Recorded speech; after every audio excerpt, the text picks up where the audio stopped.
In today's video, I want to talk about how much does it cost for us to live here in rural Italy in 2025. This video is for anyone who is just curious about what real life is like in Italy and how much it costs, or perhaps you are considering a move to Italy yourself and you want to know how much to budget for and what your expenses are going to look like. Things I'm going to cover in this video include things like eating out, going out to restaurants, our grocery shopping, our household bills and utilities, transportation, insurance, healthcare, and also a little bit about how much it costs to raise a child here in Italy, which we are currently doing. Let's start with eating out because that seems to be always the most interesting topic and one that we often get asked about. So breakfast in Italy is very simple and like nothing compared to what you would receive in the US.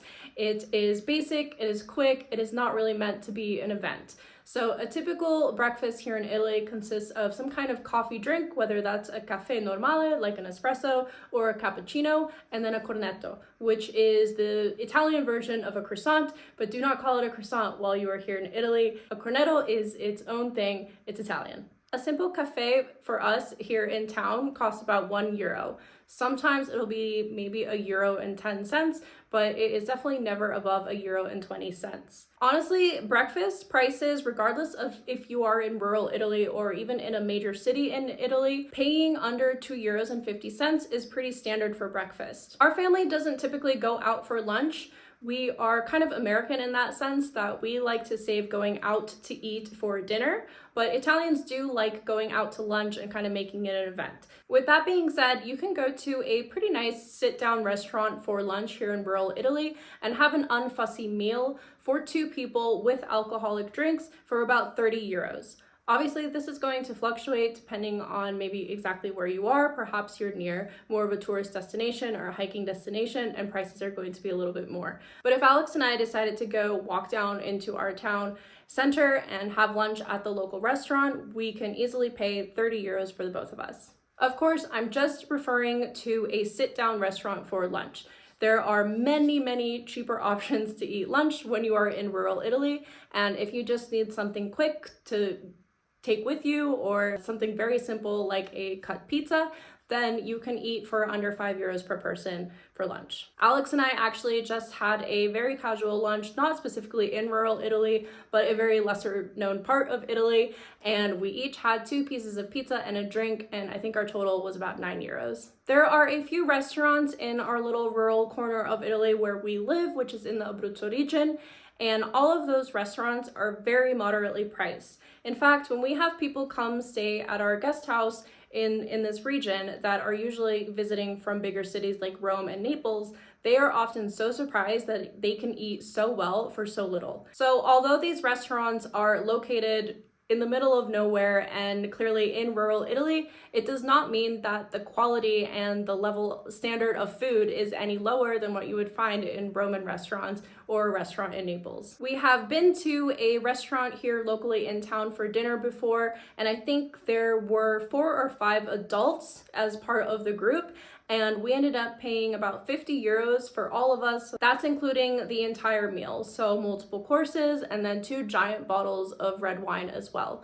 And that's a pretty good price for all 4 or 5 adults for €50. Next, let's chat about our household bills and how much we pay for utilities and all that stuff on a monthly basis. So we will start with a mortgage or rent. For us, this doesn't apply because we own our house outright. We paid for it in cash and we're clearly not paying rent. So we pay €0 for our house. In rural Italy, it is very common to actually be able to rent a house for as little as €200 a month. We've seen this go up to as much as €600. Obviously, it depends on the type of house, the size, exactly where in rural Italy it is. But specifically in our town, you can very easily find somewhere to live between €200 and €400 a month for rent. Mortgages are not that common in Italy overall, and specifically in rural Italy, I don't think anyone in our town or even neighboring towns have a mortgage, so can't really speak on that, but obviously that is very catered towards your personal situation and will vary. For utilities, we personally pay for water and electricity. We do not have gas in our primary house, but we do pay for gas bombs. I don't know if that's the right word in English, but we use the gas bomb for cooking, so that is only hooked up to our stove and oven and nothing else. The gas bomb really lasts us a long time. People are often skeptical about it because they kind of related to like when you go camping and you use a camping stove, which runs out immediately, but this is not the case. I cook every single day, so I'm using either the stove or the oven every single day, and that bomb typically lasts us a minimum of 2 months and costs us about 45 euros to refill. For water, on average, it's about 35 euros per month. We are only billed 4 times a year, so you do get a bill that is based on 3 months at a time, and if I do the math, it comes out to roughly 35 euros a month. Electricity is by far the most expensive utility here in Italy and a lot of other countries in Europe, but in recent years it has really skyrocketed. We are very cautious when it comes to our electricity usage. In the summer, we are using electricity, I would say, the least, and I would say on average we're able to have a bill of 70 euros a month for electricity in the summer. Now in the winter, it's a different story because up until this point, we're using one electric heater in Emmy's room, our daughter's room, during the night, just to keep her room extra toasty.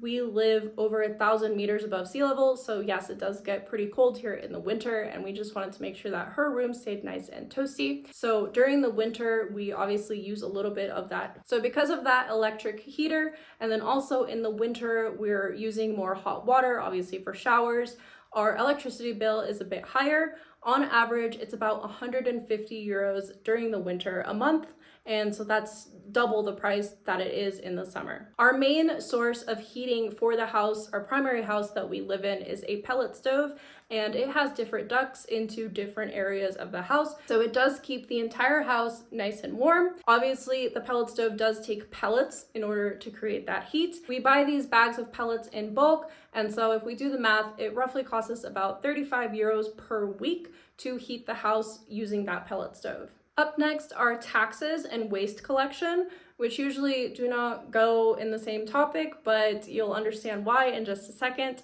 So for a primary house in Italy, you actually do not pay any property taxes on an annual basis. So for the house that we live in and consider our primary residence, we do not pay any annual tax for property tax, but we do pay a waste collection tax. The waste collection tax is about 150 euro per person per year. So that's about 300 euros for both Alex and I per year. We do have a secondary property that's under our name, and if you do have more than one property under your name in Italy, then you are paying an annual tax on that second property, but not on the first property that's your primary property or your primary household. So on that secondary property, I think it's about between 200 and 300 euro a year for property taxes.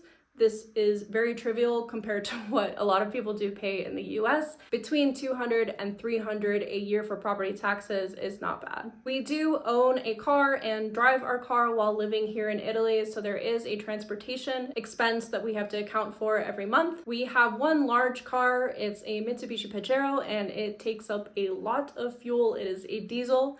And if you've spent any time driving in Italy, you know that fuel is not cheap here. Depending on the current events of the world, which gas station we go to, and where that gas station might be located, it can cost us anywhere between 120 and 150 euros to fill the tank of our Mitsubishi Pajero, and that is for diesel. We recently bought a smaller car as our secondary car. The secondary small car is a Fiat 600. It is tiny. It is basically a lawnmower with 4 wheels. We started to use this smaller car when we go just around town or from our primary house to our secondary house for that small commute, and it saves us a ton on gas because it's very fuel efficient, and also it takes gas opposed to diesel. When we bought the secondary car, the 600, we did have to pay 400 euros for the title transfer. This secondary car is now a car that is registered in Italy for us. So our main car, the Pajero, is registered in the Czech Republic. Because this second car is registered in Italy, we do pay about 130 per year for the registration to be renewed every year. The most expensive factor about owning a car, an Italian car that's registered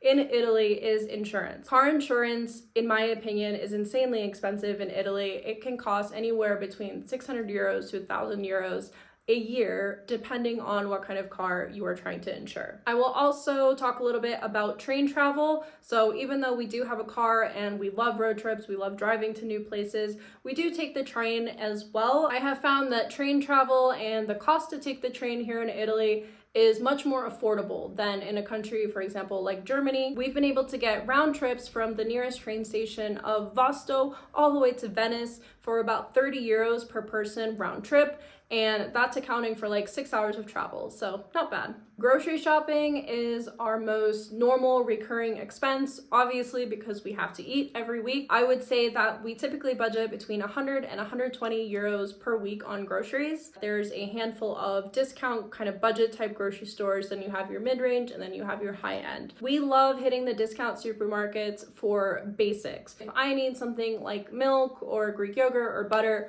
I will usually pick this up on my weekly grocery run to grocery stores like MD, Totus, Lidl, Eurospin.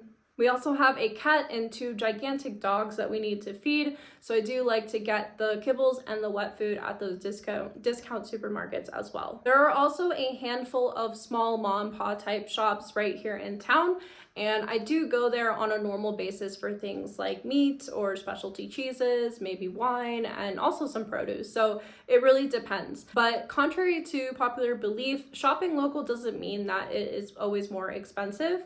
I think that's one thing that was really common in the US, that if you're buying local high-end ingredients that it's going to cost more. But in Italy, I haven't found that that's the case, particularly in rural Italy. The level of quality and the type of products that you'll find at either a big supermarket chain versus what you find locally in your town is pretty consistent. We also have a seafood truck that comes from the coast up into our little mountain town. He visits all the other mountain towns in the area, but Tuesdays is our day for him to come and visit us. We typically like to take advantage of this and eat seafood every single week on Tuesdays. Our most common order is a kilo of mussels and then maybe a fish fillet or 2 for our daughter. And a kilo of mussels and a fish fillet typically comes out to 7 euros. I'll talk a little bit about healthcare. So even as foreigners, we do have access to our tessera sanitaria, which is our health card. And in order to access that program for healthcare in Italy, even as foreigners, it does cost us 2,000 euros a year. What this 2,000 euros covers is doctor visits. Most importantly, it does cover the entire family, which is really nice. So if it's just you and you're paying 2,000 euros a year, it's not as great of a deal because we pay 2,000 euros a year, but I am covered, Alex is covered, and our daughter is covered. Whenever we do go to the US or we have a family member that is visiting us here in Italy, we actually do ask them to bring us those ginormous bottles of Advil or ibuprofen and also allergy pills, because you can get them at places in the US like Costco for so much less than you would be able to get them here in Italy. Obviously, we do have internet here in rural Italy. Nothing has changed there. We each have a phone, so Alex and I both pay for separate SIM cards. And I think mine is about 10 euros a month for unlimited data. I think Alex pays a little bit less. I'm gonna say like maybe 7 or 8 euros per month for his data plan. And then at the house, we also have a separate SIM card. So we are not hardwired. We could be, but I just didn't want to do it when we were setting everything up initially. I might change my mind in the future. But for the time being, we essentially just pay for a SIM card that goes into a modem. It's 4G based. It works perfectly. We stream movies on the TV. Obviously, I do online work, and we can also use it on our phones. And that plan, so Wi-Fi for the house, costs us about 12 euros a month. We are also raising our daughter here, who is 4. As early as 2 years old, kids in Italy can attend the preschool or the silo. And our daughter goes to one just up the street. It takes me 2 minutes to walk her there. I drop her off at 8:30 in the morning and pick her up at 4 p.m. in the afternoon. She goes Monday through Friday, and it costs us 40 euros a month. What's included in this 40 euros a month? Everything. She has a 4-course lunch there, and then she naps there. Obviously, it is a school, so they do teacher things. They keep her entertained, and It's the best 40 euros that I could ever spend. And that's a recap of our major expenses of living here in rural Italy. For those who might be new here, we are specifically located in the Abruzzo region. We are a mountain town. We are very much in the middle of nowhere, as many people would describe. Based on the summary of the cost that I mentioned, I would definitely say that transportation, specifically fuel for our car, is one of the highest expenses and costs of living here in Italy. Particularly for us, because we take weekend trips, we take long road trips, so gas is something that we really have to be mindful of. The cost of living is really one of the biggest factors why we chose Abruzzo to live in as a region. It is overall very affordable compared to other regions, especially the regions of the north in Italy. It is a completely different world, and I'm very aware of that. And I think that is one of the biggest things that drew us to a lesser known region like Abruzzo. I am curious to know if any of the expenses or the costs I just talked about shocked any of you guys. If so, let me know which ones were the most surprising. Also, if you have any particular questions about our general life here in rural Italy, drop them in the comments because I want to make more helpful videos. I'll see you next time.